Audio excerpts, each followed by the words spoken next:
हाय, आपके साथ मैं हूँ Surabhi Sharma. India TV YouTube channel subscribe करिए, बेल आइकन दबाएं। नमस्कार, मैं हूं सौरभ। आज सियासत की बहुत सारी तस्वीरें साफ हो गई। कैमरे ने सब कुछ पकड़ लिया। क्या मोदी विरोध के नाम पर फोटो खिंचाने और हेडलाइन बनाने की प्रतियोगिता चल रही है? क्या मोदी विरोधी सिर्फ कैमरे पर दिखने के लिए हंगामा कर रहे हैं? क्या कैमरा जहां जहां चलता है वहां वहां दिखने की होड़ लगी हुई है? जहां लगता है फोटो खिंचेगी, नेता तेजी से वहां पहुंचने की कोशिश कर रहे हैं, चाहे संसद के अंदर हो या संसद के बाहर। मोदी विरोधियों ने आज यही दांव चला। आज 4 घंटे यानी कि 240 मिनटों में क्या हुआ, कितनी बार कैमरे लगे, कितनी बार कैमरे बंद हुए, हर बार कैमरे पर कौन दिखा, क्या तस्वीरें सेंसर की गई, कौन सी तस्वीरें खुलकर दिखाई गई, सब कुछ ऑन रिकॉर्ड है, कैमरे में रिकॉर्ड है। कैमरे की भाषा में कहें तो एक एक फ्रेम सियासत की क्लियर पिक्चर बताता है। 15 दिन से जो बातें आपके दिमाग में चल रही हैं, बहुत गौर से रिपोर्ट देखिए, आप पूरी तस्वीर अच्छे से जान जाएंगे। आज एक नहीं कई किरदार एक्सपोज हुए हैं। कैमरे पर सारे मोदी विरोधियों के एक एक एक्शन, एक एक रिएक्शन का लाइव टेलीकास्ट हो गया। प्रधानमंत्री को भी पता था, मोदी के विरोधियों को भी पता था, बस अब तक कैमरे का एंगल मुड़ा हुआ था। मगर अब की बार संसद के भीतर जो हुआ वो सब खुल्लम खुल्ला हुआ। Character number 1, character number 2, character number 3, character number 4, character number 5। Modi के सियासी दुश्मनों की पोल कैमरे ने खोल दी। एक एक फ्रेम रिलीज हुआ, एक एक किरदार एक्सपोज हुआ। पोस्टर लेकर जो वेल में आगे पीछे दौड़ा वो भी दिखा। अपनी कुर्सी छोड़कर आगे पीछे करती महिला सांसद को भी बिग बॉस ने पकड़ा। मोदी विरोधियों की कुर्सी खाली थी, सारे वेल में खड़े थे। 17 दिन में पहली बार कैमरे का फोकस उन पर था। जनहित से जुड़े बिलों पर चर्चा के दौरान कोई आगे आया, कोई पीछे खड़ा हुआ, किसी ने जासूसी वाला पोस्टर लहराया, किसी ने किसान आंदोलन का पर्चा फैलाया। यह सब ऐसे ही नहीं हुआ, सब कुछ स्क्रिप्टेड था। मोदी विरोधी सियासी फिल्म की यह पटकथा संसद के बाहर लिखी गई, अंदर सिर्फ क्लाइमेक्स सीन की शूटिंग हुई। क्रोनोलॉजी समझिए। दीदी के सांसद डेरेक ओब्रायन 1:30 बजे ट्वीट करते हैं, राज्यसभा में खेला होबे का हैशटैग घुमाते हैं। तय प्लान के तहत विपक्षी सांसद सदन में तमाशा करते हैं और जब शोर शराबे के बीच सदन की कार्यवाही स्थगित होती है तो टीएमसी के सांसद ये फैलाते हैं कि राज्यसभा में विपक्ष के प्रदर्शन को ब्लैकआउट कर दिया गया। मगर सच तो यह है कि कोई ब्लैकआउट नहीं हुआ। विपक्ष के सियासी प्रदर्शन का एक एक फ्रेम कैमरे पर कैप्चर हुआ। पहला रिएक्शन उस वक्त का है जब प्रोटेस्ट कर रहे सांसद जानबूझकर टीवी पर आने के लिए नॉन स्टॉप दूसरे सांसदों के आगे पीछे आकर खड़े हो रहे थे। किसी के ऊपर उपसभापति की वार्निंग का कोई असर नहीं हो रहा था। जो सदस्य बोल रहे हैं उनके पीछे जाकर रूल 38 का वायलेशन कर रहे हैं। कृपया रूल 238 का वायलेशन मत करें। पीछे जाकर के प्लेकार्ड लेकर खड़े हैं, कृपया ऐसा ना करें। आप रूल 238 का वायलेशन कर रहे हैं। मगर असली खेला नॉन स्टॉप हंगामा करना नहीं था। मोदी विरोधियों का प्लान तो यह था कि किसी भी बिल पर चर्चा के बहाने अपनी बात रखने की कसम खाओ और 5 सेकंड बाद तुरंत मोदी के खिलाफ रॉन्ग नैरेटिव वाला बटन दबाओ, एजेंडा चलाओ। इस प्लान को कैसे एक्टिवेट किया गया और कैसे बार बार उसे रिपीट किया गया, यह देखने के लिए एक एक करके कुछ किरदारों की सुनिए, सब समझ में आ जाएगा। ये बहुत ही गंभीर विषय है। Deposit insurance and credit guarantee corporation, काश कि हम खुल करके इस बिल में कई सारी ऐसी चीजें हैं जो हम माननीय वित्त मंत्री साहिबा से बात कर सकते थे, लेकिन सर 500 किसान मर चुके हैं। माइक ऑन करें। Professor Ramgopal Yadav, professor Ramgopal Yadav ji, mic on है। आपने मुझे बुलाया, इसके लिए मैं बहुत धन्यवाद देता हूँ, लेकिन कई हमारे मेंबर्स को यहाँ से निलंबित भी कर दिया, ये ठीक नहीं लगता। इस विषय पर बोल रहा है आप, बड़े सीनियर आप बड़े सीनियर सदस्य हैं माननीय राम गोपाल जी, आप इस विषय पर बोले तो रिकॉर्ड पे जाएगा, प्लीज। आप इस विषय पर बोलेंगे तो रिकॉर्ड पे बातें जाएगी। आधा जो है दिखाया जाता है, आधा दिखाया नहीं जाता। इस विषय पर आप बोले तो रिकॉर्ड पे बातें जाएंगी। मैं इस बिल के विषय में कहना चाहता हूं, अगर आप सोच समझ के बिल लाए तो अमेंडमेंट करने की जरूरत ना पड़े। किसानों के काले कानून लेके बोलना नहीं चाहते इस डिपॉजिट इंश्योरेंस और credit corporation, credit guarantee corporation bill पर जो महत्वपूर्ण बहस होनी चाहिए थी उस पर हमको मौका दिया, लेकिन ये अफसोस की बात है कि वहां फार्मर जो किसानों को मान्य नहीं दे पाएगी। देश हित से जुड़े मुद्दों पर मोदी के सियासी विरोधी कितने सीरियस हैं, इसका एक और उदाहरण उस वक्त दिखा जब उप सभापति ने एक दूसरे बिल पर आरजेडी के सांसद मनोज झा को बोलने का मौका दिया। गौर से सुनिएगा कैसे सदन के भीतर ठहाके लगाकर एजेंडा चलाया गया और किसान के बाद पेक्सस पेक्सस का नारा बुलंद किया गया। माननीय झा जी, इस विषय पर बोलना है। Sir, I promise sir people you have to जी जी जी जी माननीय उपसभापति महोदय, जिस दिन हमारे सदस्य ज्योतिरादित्य सिंधिया जी कैबिनेट में आए उसी दिन लग गया था कि महाराजा के हाथ ही महाराजा की विदाई हो। सर बस ये और ठीक है, महाराज जाएंगे तो महाराज के हाथ जाएंगे सर, लेकिन दिक्कत क्या है ना कि एक तरफ ये बिल लाया जा रहा है और सदन की गरिमा तार-तार हो रही है। आप को लेकर नहीं बोल रहे हैं। श्रीमती वंदना चौहान विरोध के बहाने राज्यसभा में जो कुछ हुआ उससे ये तो क्लियर है कि मोदी के सियासी दुश्मनों के पास सिर्फ एक काम है, मोदी को बुरा भला कहो और अपनी पॉलिटिक्स करो। पहले सदन में पास हो रहे बिलों को पापड़ी चाट की संज्ञा देकर ट्वीट करो और फिर पापड़ी चाट खाते हुए फोटो वायरल करवाओ और सदन के भीतर फिर शुरू हो जाओ। This is not the way. Please go back to your seats. विपक्ष खास करके टीएमसी के सांसदों ने इस पूरे हंगामे को लीड किया। वो चीखे भी, चिल्लाए भी, वेल में भी पहुंचे।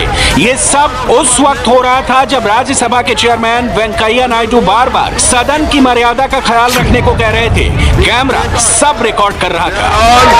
Asked to leave the house. This is not the way. This is not the way. Please go back to your seats. Please go back to your seats. Please go back to the seats.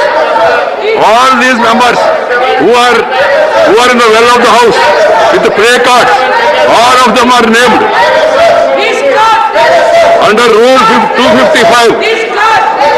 I direct these members who are in the well of the house to go back to their seats. Otherwise, you are named and you are suspended for the day. ये वही विपक्षी सांसद हैं जो संसद के बाहर और अंदर ये कहते फिरते हैं कि उन्हें सदन में बोलने नहीं दिया जाता और जब बोलने की बारी आती है तो सारे के सारे मोदी विरोधी बोलना छोड़कर हंगामे वाली लाइन लेंथ पकड़ लेते हैं। पहले दिन से प्रधानमंत्री जी ने एक ही बात कही कि हर मुद्दे पर हम डिबेट और डिस्कशन के लिए तैयार हैं। आप डिबेट करिए, डिस्कशन करिए, डिसीजन करिए, लेकिन डिस्टर्बेंस के अलावा, डिस्ट्रप्शन के अलावा उन्होंने पूरे समय कोई भी काम नहीं होने दिया। वेल में जो है वो डिस्कशन नहीं हो सकते। आप वेल में रहेंगे, नारेबाजी करेंगे और कहेंगे साहब हमको, और बाहर आके चिल्लाएंगे, कहेंगे साहब हमको जो है बात नहीं करने दी जा रही। इसलिए जो इनका व्यवहार है वो निंदनीय है। जो विपक्ष के भी जिस साथी इस कार्रवाई में हिस्सेदारी, भागीदारी कर रहे हैं, उनको रोकना, उनके सामने जो है वो प्ले कार्ड लगा देना, उनके माइक पर हाथ रख देना, ये उद्दंडता और अराजकता की पराकाष्ठा है। इस शोर शराबे का नतीजा ये हुआ कि टीएमसी के 6 सांसदों को एक दिन के लिए निलंबित कर दिया गया और फिर 2 बजे के बाद राज्यसभा में जो तस्वीर दिखाई दी वो इसी सस्पेंशन का आफ्टर इफेक्ट था। इस वक्त देश का मूड कुछ और चल रहा है और विपक्ष किसी और ही मूड में है, मगर सवाल यह है कि क्या आज 2 से 3 बजे के दौरान विपक्ष, खासकर टीएमसी के सांसद, मोदी विरोध की अपनी सियासी चाल में कामयाब हो पाए। ये समझने के लिए जब हमने गूगल ट्रेंड्स का डेटा निकाला तो मोदी, टीएमसी और दीदी की तुलना की तो पता चला कि दोपहर 2 बजे तक नरेंद्र मोदी का इंटरेस्ट ओवर टाइम यानी उन्हें सर्च करने का ग्राफ 91 था, जबकि दोपहर 2 बजे तक ममता बनर्जी और टीएमसी का स्कोर सिर्फ 4 था। दोपहर 2:30 बजे तक मोदी का ग्राफ बढ़कर 93 हो गया और दीदी और टीएमसी का ग्राफ 4 से 0 पर आ गया। 3 बजते बजते भी मोदी का इंटरेस्ट ओवर टाइम 68 रहा, टीएमसी का 0 और ममता बनर्जी का 6 रहा। सदन के भीतर पिछले 3 हफ्तों से सबसे ज्यादा शोर शराबा पेगासस जासूसी कांड पर हो रहा है। आज भी ऐसा ही हुआ। तो हमने सोचा कि क्यों ना गूगल ट्रेंड से ही पूछ लिया जाए कि 4 अगस्त को दोपहर 2 बजे से 3 बजे के बीच इंटरनेट पर मोदी, राहुल, दीदी और पेगासस में से लोगों की दिलचस्पी किसमें ज्यादा थी। जब हमने डेटा निकाला तो पता चला कि दोपहर 2 बजे मोदी का इंटरेस्ट ओवर टाइम 91 था, राहुल 17 पर थे, दीदी 4 पर थी और पेगासस 0 पर था। दोपहर 2:30 बजे मोदी 93 पर थे, राहुल 19 पर और दीदी और पेगासस 0 पर। 3 बजते बजते मोदी 68 पर आ गए, राहुल 8 पर खिसक गए, दीदी 6 पर रह गए और पेगासस का खाता 1 घंटे के दौरान इस बार भी नहीं खुला। कहने का मतलब यह है कि विपक्ष जो स्टंट कर रहा है उसे इंटरनेट की दुनिया में कोई भाव नहीं मिल रहा। हाँ, संसद के भीतर काम ना होने से आम जनता के पैसों की बर्बादी जरूर हो रही है। रही बात सत्ता पक्ष की, तो अब ऐसा लग रहा है कि मानो वो भी खुलकर मैदान में आ गए हैं ताकि सारे कैमरे खोलकर सबका कच्चा चिट्ठा खोल दिया जाए। ज्योतिरादित्य सिंधिया के बिल पर मुझे बोलना है और ये कांग्रेस वालों का पोल खोलना है। इनको मुझे बोलना है लेकिन शांति रखो। ये क्या आप विषय पर बोल रहे माननीय मंत्री जी, विषय पर बोलेंगे तो आप की बात रिकॉर्ड हो जाएगी। आप विषय पर बोले, नहीं जो वेल में आएगी उनको सस्पेंड करो। चुनौती में हम अवसर देखते हैं और विपक्ष अवसर में भी चुनौती देखता है और केवल सदन में हंगामा तय करना ये इनका मकसद है। हमारे एक माननीय सदस्य ने कहा, मनोज झा जी ने मेरे अतीत को वर्तमान में इन्होंने बदल दिया और मैं इनको यही कहना चाहता हूं कि मनोज झा जी अपने गिरबान में जाके आपके महाराजा तो आपके विपक्ष के पार्टी के हैं सरकार में, जो सरकारी पैसा लेके निजी कॉलेज खरीदते हैं अपने संपत्तियों के, असली तो वो बन चुके हैं। गिरबान में जाके फिर दूसरे की तरफ पत्थर फेंकेगा। मगर इस गलतफहमी में मत रहिए कि मोदी विरोध का ये सियासी स्टैंड सिर्फ संसद के भीतर हो रहा है या सिर्फ टीएमसी के नेता ही जासूसी वाला नारा बुलंद कर रहे हैं। संसद के बाहर भी बहुत कुछ हो रहा है। 2024 के पीएम दावेदारों में से एक शरद पवार भी काफी एक्टिव हैं। दिल्ली में बंद कमरों में बैठकों का सिलसिला लगातार जारी है। यहां भी पेगासस की बात हो रही है, किसान आंदोलन का जिक्र हो रहा है, बाकायदा ज्वाइंट स्टेटमेंट निकाले जा रहे हैं। एक सैंपल आज देखने को मिला। शरद पवार की मीटिंग के तुरंत बाद 18 विपक्षी दलों के नेताओं ने साझा बयान जारी किया। इसमें मल्लिकार्जुन खड़गे भी थे, टीएमसी के 2 सांसद भी थे, शिवसेना के नेता भी थे, लेफ्ट वाले भी थे। बयान में कुछ नया नहीं था, बस तरीका नया था। संसद के भीतर शोर शराबे से काम नहीं चला तो चिट्ठी वाला प्लान एक्टिव हो गया। संसद में सोएंगे और सड़क पे रोएंगे। इसे कहते हैं पार्ट टाइम परिश्रम और फुल टाइम पाखंड। अब किस बात पे चर्चा चाहते हैं? अभी कहेंगे कि हम किसानों पे चर्चा चाहते हैं, लेकिन चर्चा से पहले वो उस पे जो है वो कहते हैं कि जो हमें जो है वो ये तर्क है कि पहले जो है वो रिपील कर दो उसको। फिर दूसरा कहते हैं कि जी हम जासूसी पे चर्चा चाहते हैं। अब ये जासूसी के ऐसे जेम्स बॉन्ड हैं जो सत्ता में जब रहते हैं तो जासूसी का जाल बिछाते हैं और विपक्ष में जासूसी का भौकाल खड़ा करते हैं। तो यानी कि इनकी नियत ही नहीं है चर्चा की और ये चाहते हैं कि चर्चा चवन्नी और खर्चा रुपया हो। बात यहीं खत्म हो जाती तो क्या बात थी। अब एक और सियासी सैंपल देखिए। ये टीएमसी की राज्यसभा सांसद डोला सेन का ट्वीट है। इन्हें राज्यसभा की कार्यवाही से 1 दिन के लिए सस्पेंड किया गया, जिसके बाद इन्होंने अपनी टाइमलाइन पर एक तस्वीर चिपकाई। Don't spy on me, stop snooping on me का पोस्टर दिखाया और हैशटैग पार्लियामेंट के साथ डेमोक्रेसी हिट्स न्यू लो वाला मैसेज फैलाया। आज टोक्यो ओलंपिक में भारत के हाथ से सोना और चांदी दोनों फिसल गए, लेकिन कल शाम 4 बजे भारत को ओलंपिक का गोल्ड मेडल मिल सकता है। भारत की यह उम्मीद हॉकी से नहीं कुश्ती के अखाड़े से जगी, क्योंकि हारते हारते जीतने वाले का नाम रवि कुमार दाहिया है। विरोधी को सच में चित करना और तब उसको हराना, यह हरियाणा के पहलवान रवि कुमार दाहिया ने आज टोक्यो में करके दिखाया। आज हम हॉकी की बात बाद में करेंगे। पहले बात ओलंपिक में रेसलिंग रिंग में जीत की।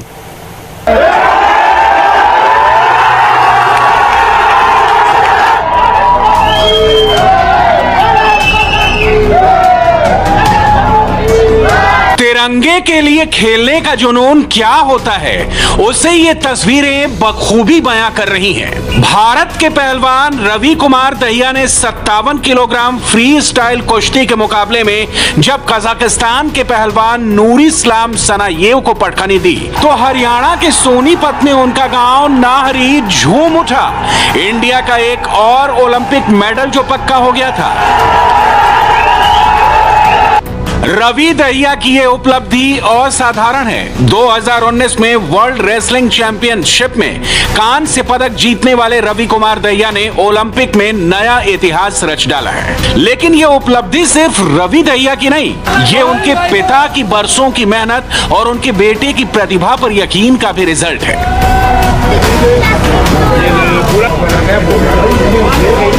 गोल्ड मेडल का जी आज ये सभी का बच्चा हाजिर रवि कुमार और ये पूरे गांव का और पूरे देश का, और उनके गुरु महाबली सतपाल पहलवान जी उनके कोच हैं जी जितने भी, और हमारे गांव के हंसराज भी हैं जी पहलवान जो छोटे हैं ना थोड़ा सका के जी छोटे खाड़े मिट्टी के वहाँ मैच पे ले गए। सभी की दवा हाजी बहुत बड़ी, पूरे गाँव की, देश की, हरियाणा की, सोनीपत जिले की। हाँ जी आओ हाजी गोल्ड मेडल भी आओ हाजी, पूरा हमारे एकता हाजी पूरे देश की, पूरे गाँव की। ओलंपिक मेडल जीतने का रवि दाहिया का सफर बेहद मुश्किल रहा है। उनके किसान पिता बटाई पर खेती करके परिवार चलाते हैं, लेकिन पहलवानी में बेटे की दिलचस्पी देखकर उन्होंने अपनी पूरी ताकत झोंक दी। बरसों तक राकेश दाहिया रोजाना अपने बेटे के लिए दूध, फल और मेवे लेकर हरियाणा के सोनीपत स्थित अपने नहरी गांव से दिल्ली के छत्रसाल स्टेडियम आते थे, जिससे कि बेटे की पहलवानी की प्रैक्टिस जारी रहे। पहलवानी में कामयाबी के लिए ये डाइट जरूरी थी, जिसके लिए रवि दाहिया के पिता को खेतों में हाड़ तोड़ मेहनत करनी पड़ती थी। ये जीत, ये रवि की जीत है, ये इंडिया की जीत है। माँ भारती के चरणों में हमारा गांव, हमारा लड़का गोल्ड मेडल देगा, 100% देगा। और हमारा सीना आज बहुत चौड़ा हो गया है। वो कहते हैं प्रधानमंत्री जी 56 इंच का सीना, हमारा तो आज 57 का हो गया, बहुत चौड़ा हो गया। एक सिंपल साधारण परिवार से खेती बाड़ी करके ने और यहाँ तक पहुँचाना, जिस परिवार ने हवाई जहाज की शकल तक नहीं देखी, आज वो टोक्यो ओलंपिक में लड़ना और वहाँ तक पहुँचना, सुविधाएं नहीं है, सुविधाओं का टोटा है, ना ही हमारे गांव में मैट है, ना खास बिजली की सुविधा है। और वहाँ तक पहुँचना मिट्टी के अखाड़े से ब्रह्मचारी हंसराज जी हैं, उन्होंने मिट्टी में तलाश कर महाबली सतपाल को सौंपा। उन्होंने वो जोरी हैं, उन्होंने इस हीरे की तलाश करी और उन्हें आज इस मुकाम तक पहुँचाया। रवि दाहिया को पहलवानी का शौक बचपन से ही था। उन्होंने पहले गांव के अखाड़े में प्रैक्टिस शुरू की। सोनीपत के नाहरी गांव में मैच की सुविधा नहीं थी। गांव के गुरु हंसराज पहलवानी के शौकीन लड़कों को कुश्ती की ट्रेनिंग देते थे। रवि कुमार ने भी रेसलिंग की शुरुआत हंसराज की शागिर्दी में ही की। मैं आपको बताऊं, रवि नाम ही ऐसा है जो कि सूर्य उदय का नाम है। ये कुश्ती जगत के लिए भारतवर्ष में उदय हो चुका है। और मैं आपको विश्वास दिलाता हूं, मेरे गांव का, मेरे देश का, मेरे हरियाणा का बेटा गोल्ड मेडल जरूर जीत के लाएगा। पूरा गांव, पूरा देश विश्वास करता है और ऐसे विश्वास के साथ इन्होंने कुश्ती लड़ी है। पूरा देश, पूरा विश्व कुश्ती जगत के लिए याद करेगा कि 9-2 से वापसी करना एक बिल्कुल विपरीत दिशा में जब प्लेयर चला जाता है और उसमें दूसरी तरफ करना ये बड़ा मुश्किल है। लेकिन हमारे गांव से लेकिन जो रवि दाहिया ने कर दिया, शायद ही ओलंपिक के इतिहास में कुश्ती जगत में ऐसा हुआ होगा।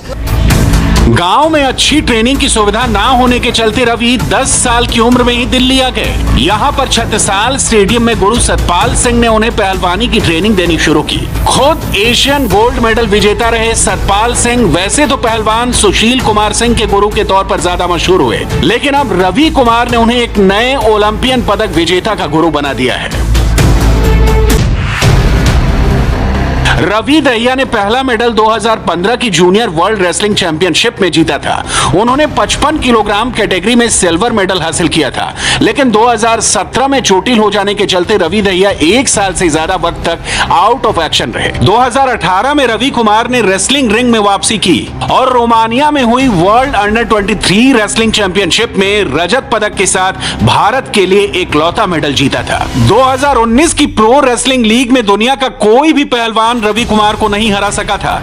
इस मुकाबले में रवि कुमार हरियाणा हैमर्स की ओर से मुकाबले में शामिल हुए थे।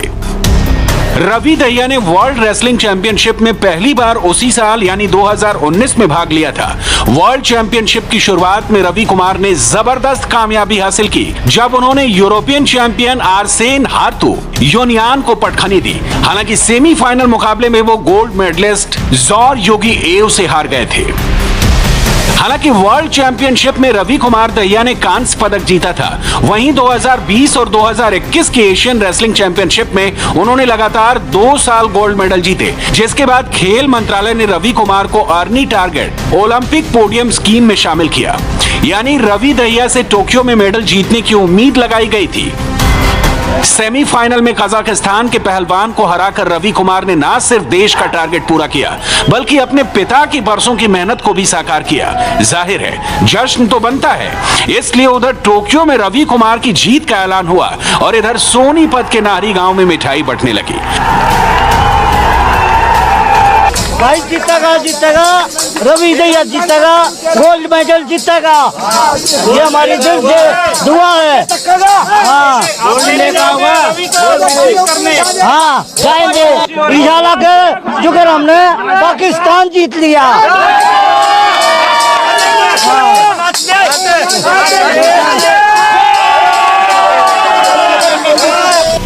रवि कुमार दहिया टोक्यो में सेमीफाइनल जीतेंगे, इसका यकीन उनके पूरे गांव को था।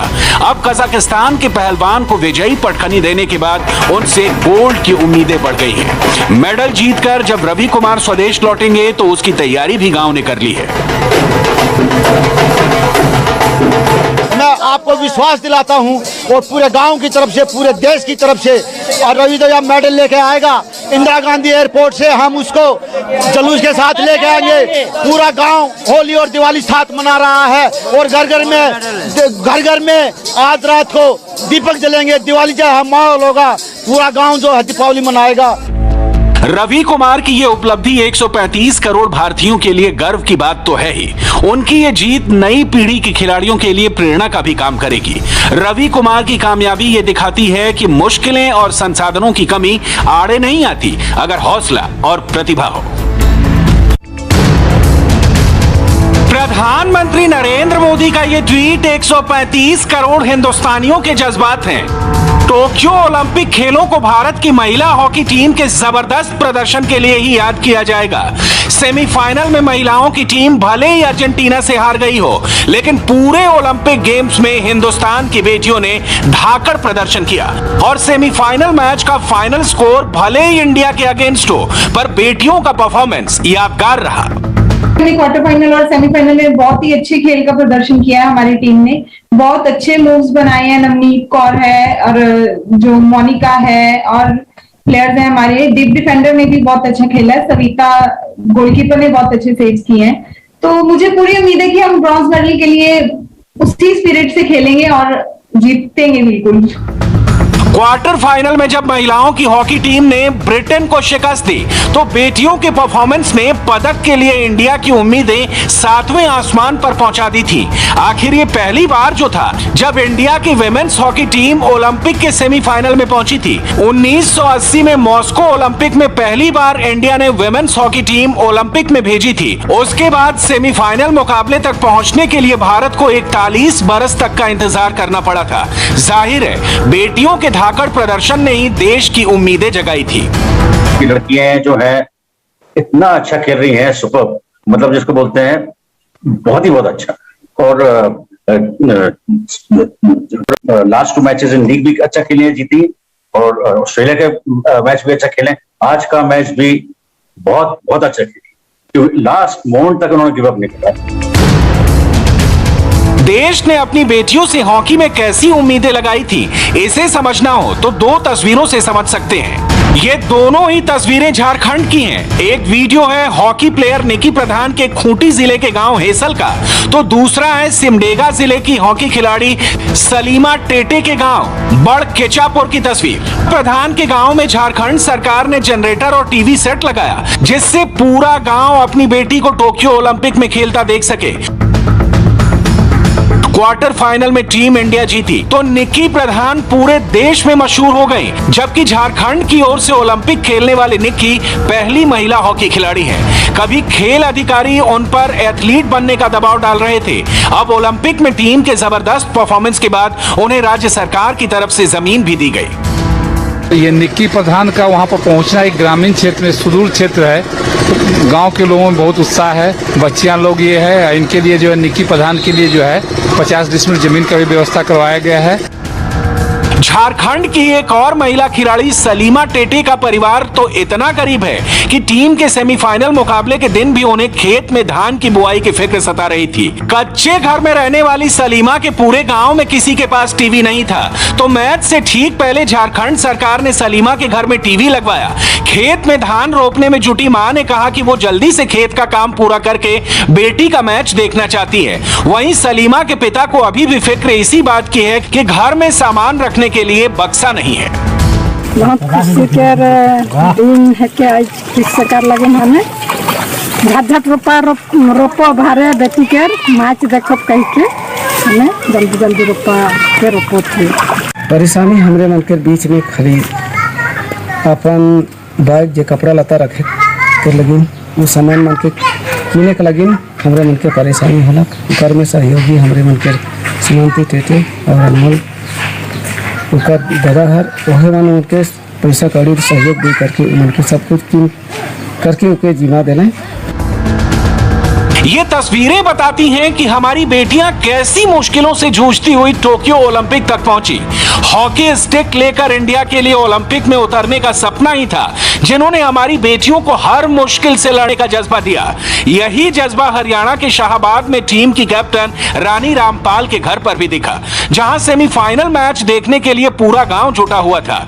मैच में टीम की हार से लोग निराश तो हैं, मगर उम्मीद यही है कि बेटियां ब्रॉन्ज तो लेकर आएंगी ही। तो कायम रख रहे हैं, अभी भी रख रहे हैं जी, अभी भी रख रहे हैं। हमारे को तो उम्मीद है अपने बच्चों के ऊपर, अभी भी उम्मीद नहीं लुकाई हुई है हमने बच्चों के ऊपर। हार जीत तो चलो चलती रहती है। टीम तो कोई एक ही जीतनी होगी, टीम तो एक ही जीतनी हुआ, कोई ऐसी बात नहीं है। लेकिन जीतने और हारने के बाद भी कुछ ना कुछ टीम के पल्ले पड़ता है। मैं बार बार यही पूछूंगा, हारने वाला जीतने वाले से ज्यादा वो होता है।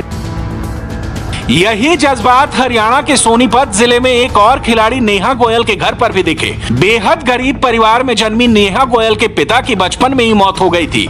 मां ने मजदूरी करके नेहा और उनकी 2 बहनों को पाला पोसा था। ऐसे में जब बेटी टोक्यो ओलंपिक खेलने गई तो यही परिवार के लिए बड़ी उपलब्धि थी। जब टोक्यो में भारतीय वुमेन्स टीम सेमीफाइनल मुकाबला खेलने उतरी तो नेहा के घर पर पूरे मोहल्ले के लोग मैच देखने जुटे थे। मैच में हार से परिवार निराश तो हुआ, लेकिन सबको देश की बेटियों पर नाज है और ये उम्मीद की बेटियां कांस्य पदक तो लेकर ही लौटेंगी। देश के करोड़ों लोगों को आज काफ़ी उम्मीदें थी कि टीम इंडिया जीत कर आएगी, लेकिन जीत तो नहीं पाई। लेकिन जो हौसला था आखिरी सेकंड तक मैच में, उसको देखकर काफ़ी लोगों को थोड़े तसल्ली भी है। नेहा की माँ हमारे साथ है। मैच हार गई है। हाँ जी, मैच हार गई है, लेकिन आगे पहुंच जाए और भी नहीं सोच रहे हैं। फिर जीतेगी, खेल लेगी तो और जीत जाएगी। पहली बार पहुंची है ये इस मैच में, पहली बार पहुंची है। काफ़ी अच्छा प्रदर्शन रहा है, काफ़ी अच्छा वो करना। आप बताएं कि पहली बार टीम पहुंची है, नेहा भी पहली बार ओलंपिक में गई है। कैसा प्रदर्शन अभी तक रहा? हालांकि मैच तो अभी हार गए हम लोग। प्रदर्शन तो बहुत अच्छा रहा, अब भी बहुत लड़ी है, पर हार गए, क्या कह सकते हैं। कोई नहीं, आगे जीत के आएगी। आगे भी 4 साल बाद होएगा मैच चल ओलंपिक, उसमें कहेंगे उसमें जीत के आना, पर अब भी मेडल है, कहेंगे वो लेके आना। विमेन्स हॉकी टीम की हर खिलाड़ी का किस्सा ऐसे ही संघर्षों का है, मुश्किलों से पार पाने की कहानी है, जज्बे से जीत की दास्तान लिखने की मिसाल है। कप्तान रानी रामपाल, गोली सविता पुनिया, क्वार्टर फाइनल और सेमीफाइनल में गोल दागने वाली गुरजीत हो या फिर निक्की प्रधान, नेहा गोयल और सलीमा टिड्डी, इन सबने दिखाया है कि हौसलों के आगे मुश्किलें कहीं नहीं ठहरती। अब की बार बेटियां सेमीफाइनल तक पहुंची हैं, अगली बार यकीनन वो गोल्ड लेकर आएंगी। उनके हौसले को हमारा सलाम। मध्य प्रदेश में ऐसी बाढ़ आई है कि जो वहां जा रहा है फंस जाता है। आज एमपी के गृह मंत्री नरोत्तम मिश्रा ही सैलाब में फंस गए। उन्हें कैसे रेस्क्यू किया गया आपको दिखाएंगे एक ब्रेक के बाद।